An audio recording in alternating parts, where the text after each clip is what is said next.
Dear viewers, you are watching OBN Horn of Africa, our weekly program Invest in Ethiopia. Today, we are going to discuss investment relations between Ethiopia and China, focusing on the Belt and Road initiatives. I joined by Ambassador of Ethiopia to China, Ambassador Tefera Deribew. Thank you, Ambassador, for joining us. Pleasure is mine. Thank you. Let me begin with the historical relationship between Ethiopia and China. Would you tell me about it a little bit? I think the relationship between Ethiopia and China has been historical and a long-standing one. Taking into account the formal diplomatic relationship, it has started before 53 years ago. But before Ethiopia and China established formal diplomatic relationship between them, there had been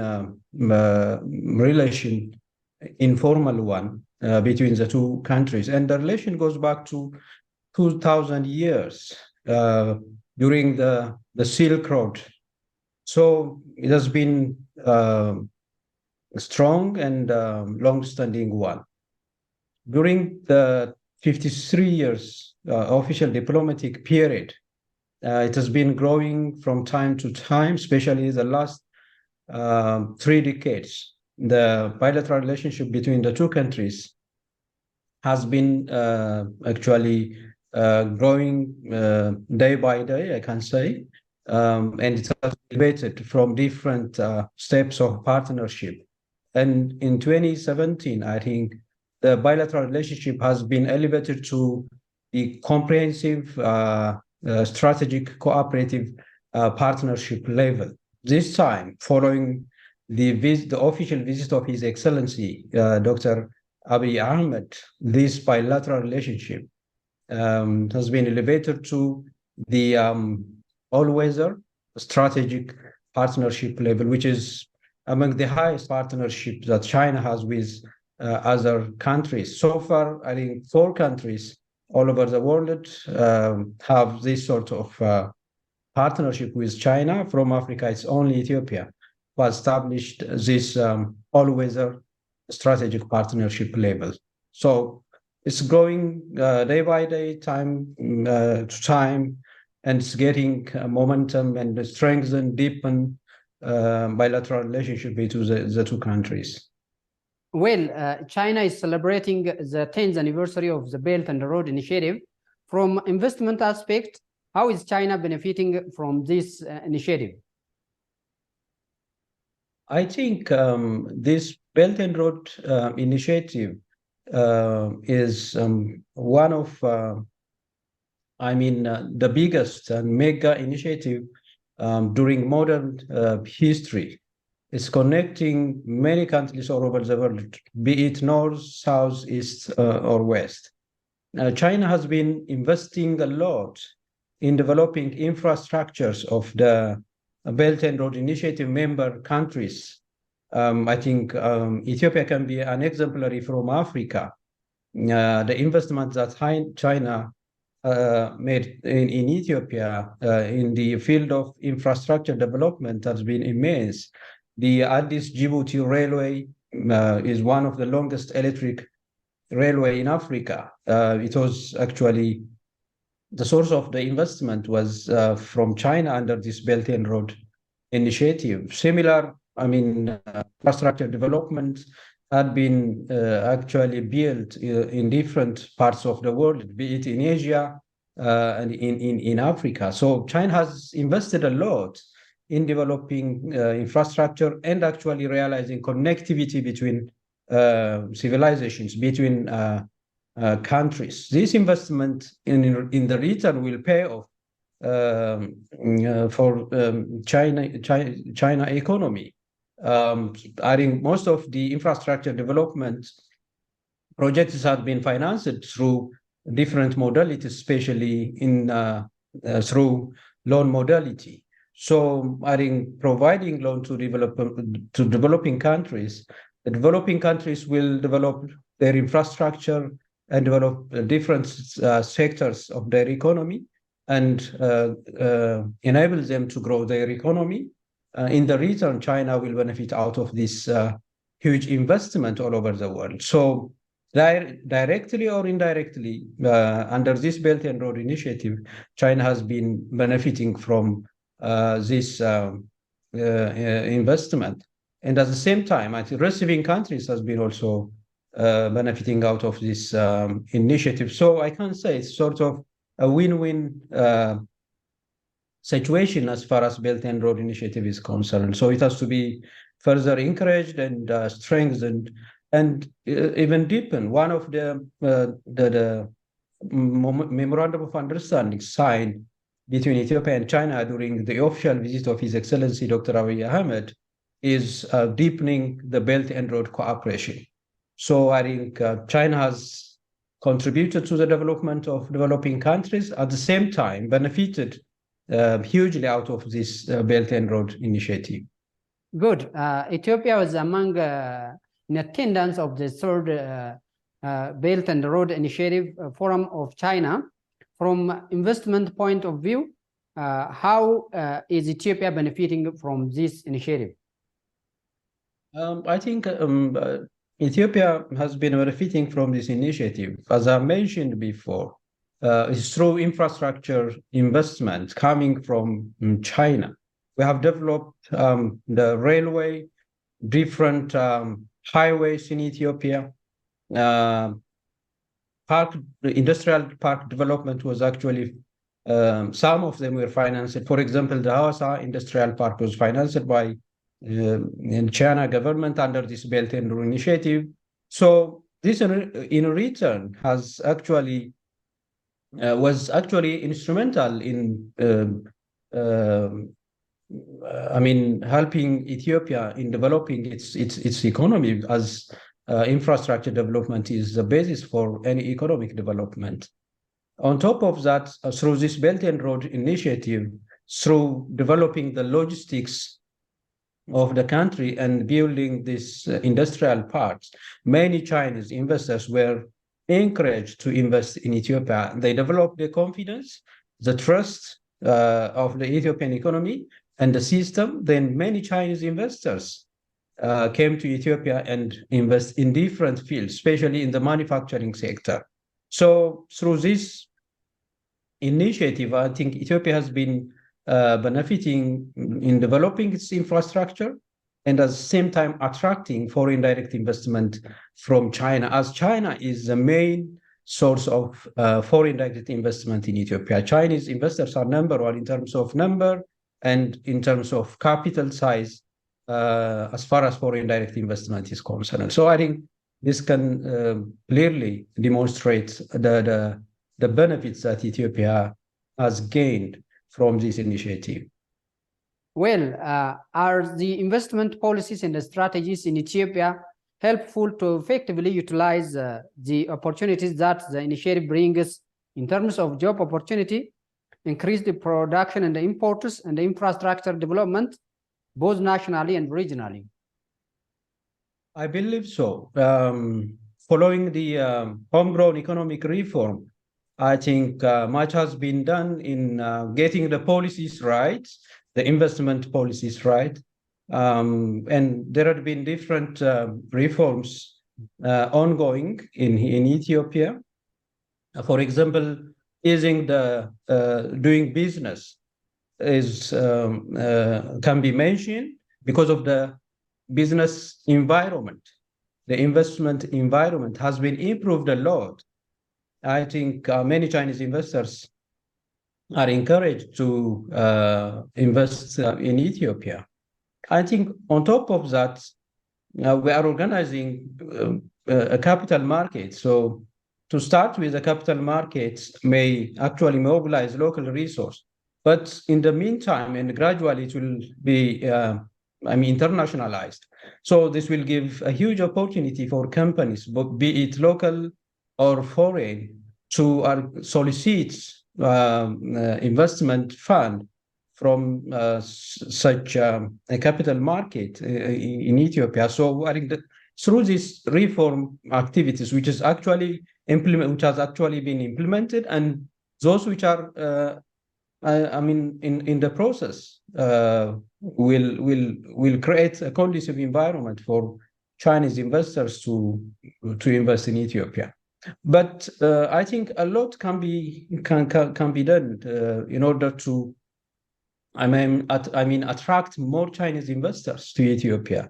The first one is to make sure that the existing investors, Chinese investors who has already invested in Ethiopia, has to be actually nurtured well and supported well, so that they can serve as an ambassador. I think investors will listen more of their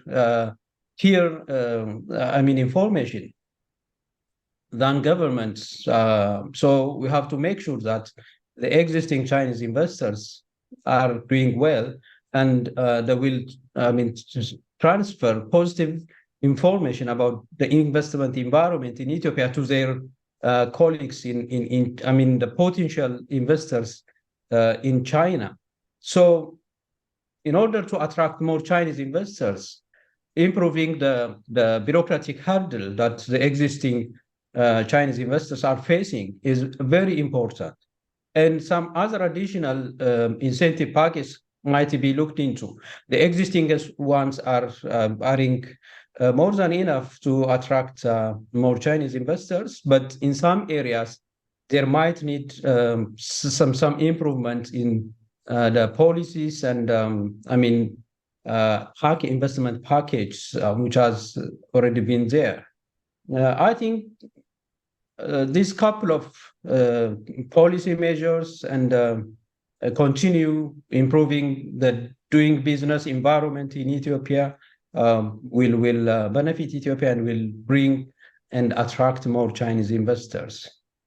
Well, on the sidelines of the forum, the Ethiopian delegation and their counterparts of China have signed several agreements. How much will the investment sector benefit from these agreements? I think among the 14 agreements, I think 12 of them are Memorandum of Understanding and 2 of them are letter of intent. So among the 12 Memorandum of Understanding signed, 3 of them are directly, will directly support the investment activity in Ethiopia. The first one is enhancing digital economy cooperation between the two countries. This will create a conducive business environment in Ethiopia, so that help the potential investors to make Ethiopia as their chosen investment destination. The second one, which will have a direct impact, is the Memorandum of Understanding signed between the two countries on promoting investment cooperation in green development. This will, for sure, give signal for potential Chinese investors who are actually in green energy development field. The third one is strengthening investment cooperation in the digital economy. So I think digital economy in Ethiopia, we are doing our level best to actually develop the digital economy within a short period of time. As you know, I think Telebir has become the biggest digital transfer mechanism within 2 years. It has surpassed M-Pesa in Kenya. M-Pesa has been there for about 2 decades, but Telebir within 2 years has already surpassed M-Pesa in terms of number of clients and in terms of the money circulation, the volume of money circulation. So this signing of this investment cooperation in the digital economy will for sure support the investment environment in Ethiopia. So this Memorandum of Understanding clearly demonstrates the commitment between the two countries in further promoting and further enhancing investment between the two countries. Ethiopia believes cooperation with China in implementing the road and the Belt and Road Initiative over the past decade has contributed to the realization of various infrastructure projects and the boom in the manufacturing sector, as you have mentioned, while creating abundant job opportunities for Ethiopian youth. What should Ethiopia do to sustain and further maximize the benefits the initiative offers? I think we have to take stock of the accomplishment so far under this initiative, and actually, as I mentioned, get our policies right, so that there will be a conducive environment for infrastructure investment. We have to, finalize the debt restructuring mechanism with China, so that we can attract more investment for infrastructure and other sectors of the economy.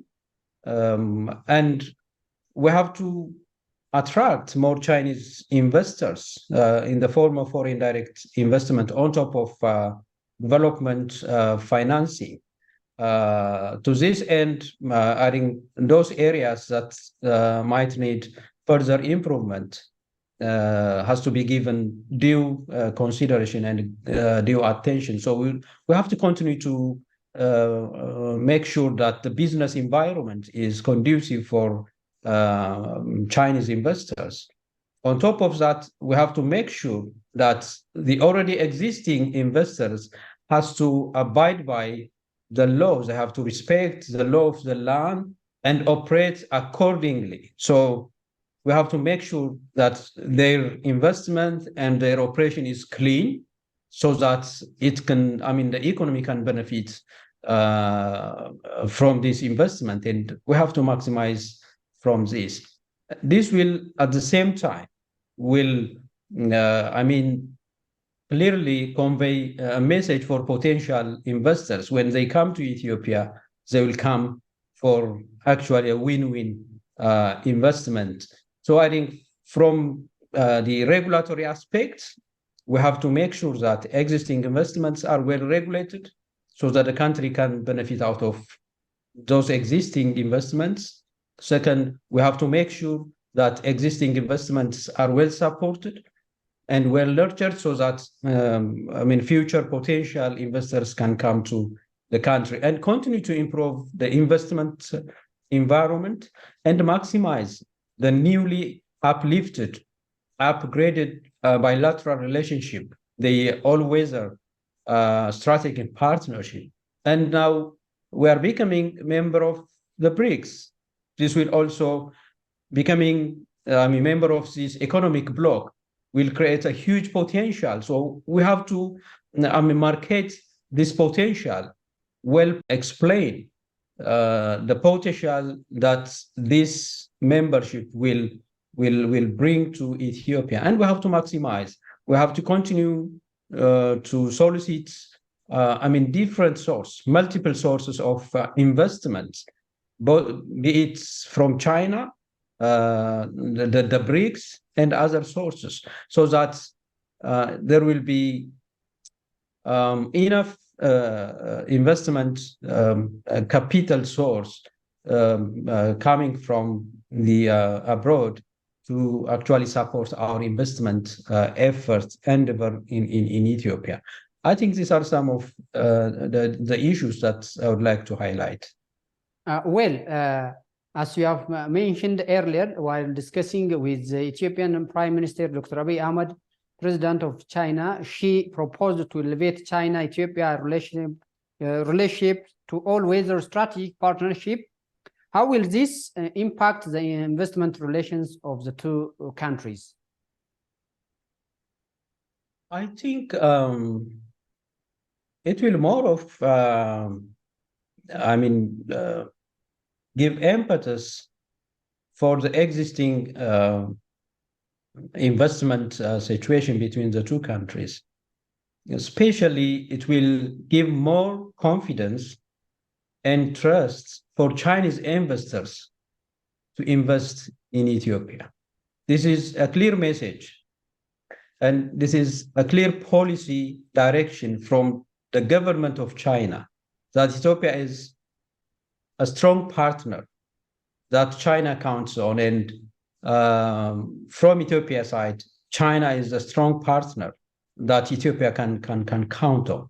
So the level of trust, political trust, will directly reach out the private sector, and from China point of view, I think the big and successful companies, most of them are state-owned.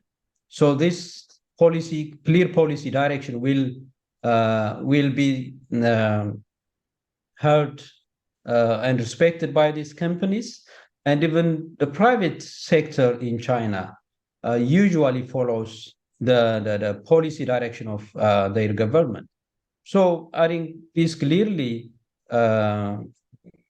convey the message to this, be it state-owned or private companies, that Ethiopia is a chosen destination in terms of investment, trade for China. So it's mainly of, boosting the trust of the investors. I think this is the basic element when it comes to investment from China, as the way the economy is managed. This message clearly encourages many Chinese companies to invest in Ethiopia. I think this is the main advantage that's this elevating this partnership provides to Ethiopia. On top of this, I think more Chinese investment in terms of economic support will be expected due to the elevation of this bilateral relationship. The existing debt restructuring will be facilitated and speed up, so that there will be debt sustainability from Ethiopia's side, so that Ethiopia can solicit more finance its economic development, both be it from China and from other finance sources. So this will have a huge impact in terms of soliciting finance from China and other sources. So I think it will have a significant impact on the existing investment relation between the two countries. And according to when we uplift the partnership, China has given Ethiopia a green light to import more Ethiopian commodities, quality commodities from Ethiopia. So long as our production and productivity capacity allows us, China is more than ready to actually import our products. So in terms of market, it's opening up a huge market for Ethiopia. At the same time, this means, this requires increasing one's production and productivity capacity. So this will, in the return, will attract more investment, which is a production capacity. So from the demand side, there is huge and open demand from the China side due to the elevating our bilateral relationship to all-weather strategic partnership. From the investment side, to increase production and productivity, there must be investment. So it has, a multiplier effect. It will have a multiplier effect. I think these are some of the main salient advantages that the uplifting or elevating the bilateral partnership level will bring to Ethiopia? Well, China is a great country nowadays and expanding its investment activities, especially in developing nations. What should Ethiopia learn from this experience? What we learn from China is we have to make sure that our industrial value chain is well actually organized and established and synthesized very well. The other issue is China has invested a lot in its human capital. So in all fields, especially focusing on science, vocational, polytechnics are well organized to produce the human capacity, the human capacity, the human input. We are trying to actually develop our vocational and training, system in Ethiopia. But when it comes to equipping the necessary, skill, we have to do a lot and learn from China. So the manpower that we are producing from these vocational schools has to be employable. What China did and has been doing is they're producing employable human labor. So I think these are the main issues. The other issue is ease of doing business. I think opening a company, a business in China is much easier than other developing countries, so that companies will not face any hurdle in actually establishing their companies. So we have to continue to improve, as I have mentioned before, our business environment, ease of doing business, and actually smoothing the bureaucracy process and avoiding those hurdles facing investors while they're trying to establish their companies. I think continue to develop the logistics capacity of the country is also very important. As I have mentioned, the value chain, the industrial value chain is well established. At the same time, the logistics capacity is immense in China. So moving goods from place to place, from production to consumption area, from China to other parts of the world is much easier for China. So companies prefer, because they have this comparative and competitive advantage of the logistics than other countries. So companies prefer to establish their companies in China. So developing logistics is also another area. Finally, if you have a message to add, you can deliver. I think the relation between China and Ethiopia elevated to always a strategic partnership. This will bring a huge opportunity for Ethiopia. It means a lot for Ethiopia, and it means a lot for Sino-Ethio bilateral relationship. So what we have to do is let's get our policies right. Let's clean our house, so that let's build our capacity so that we can benefit out of this relationship, so that we can maximize the benefit out of this elevated bilateral relationship. Otherwise, simply elevating the partnership for the sake of elevating will not bring any help to Ethiopia.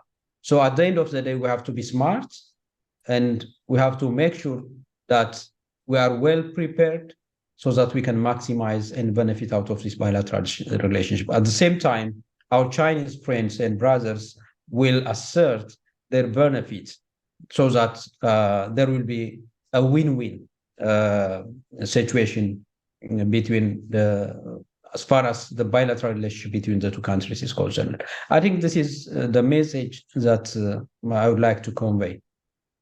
Mr. Ambassador, thank you for your time. I appreciate. Thank you so much. Thank you for having me. Okay, thank you. That's all what we have for this edition. Till the next program, have a good time. Bye-bye.